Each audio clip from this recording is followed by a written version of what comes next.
จิปปี้อ้อนเสียงหวานถึงบอยปกรณ์หนูมาเยี่ยมแฮปปี้ไหม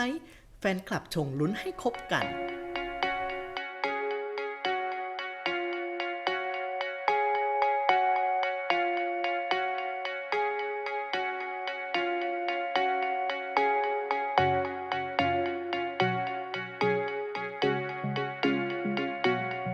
อาการเริ่มดีขึ้นเรื่อยๆแล้วสำหรับพระเอกหนุ่มบอยปกรณ์หลังต้องเข้ารับการผ่าตัดฉุกเฉินเนื่องจากแผลอักเสบเชื้อลามจนใหญ่เท่า2ฝ่ามือเพราะโดนแมลงกัดที่ญี่ปุ่นซึ่งก็มีเพื่อนๆดาราส่งของและเดินทางไปเยี่ยมให้กำลังใจกันเพียบและล่าสุดน้องสาวคนสนิทอย่างนางเอกสาวชิปปี้สิรินก็ได้เดินทางไปเยี่ยมไข้ด้วยโดยสาวชิปปี้ก็ได้เผยคลิปที่ถามหนุ่มบอยด้วยน้ำเสียงหวานๆว่าหายหรือยังแฮปปี้ไหมที่หนูมาหาไหนบอกสิว่าพี่โอเคแล้วซึ่งทางหนุ่มบอยก็ดูเหมือนจะเสียอาการแอบเขินหน่อยๆพร้อมตอบว่าปวดหัวรำคาญงานนี้ทำเอาแฟนๆอดจินไม่ได้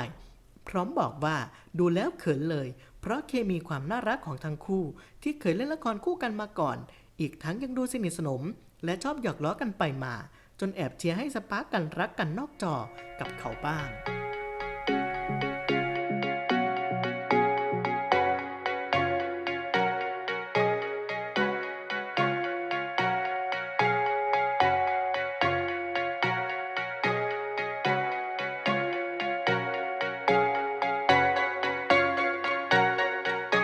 นอกจากนี้ยังมีคลิปที่สาวชิปปี้ถามถึงฉากจบของละครที่ตัวเองเล่นกับเพื่อนคณินที่เป็นฉากจูบว่าดูแล้วรู้สึกยังไงบ้างจนหนุ่มบอยถามกลับมาว่าอยากให้รู้สึกยังไงพร้อมบอกต่อว่าก็ดีดูรักกันดีและเมื่อโดนถามว่าอิจฉาไหมหนุ่มบอยก็ถามว่าอิจฉาทำไมเคยแล้วก่อนจะพากันหัวเราะลั่นทำเอาแฟนๆยิ่งเขินและจิ้นกันไม่หยุด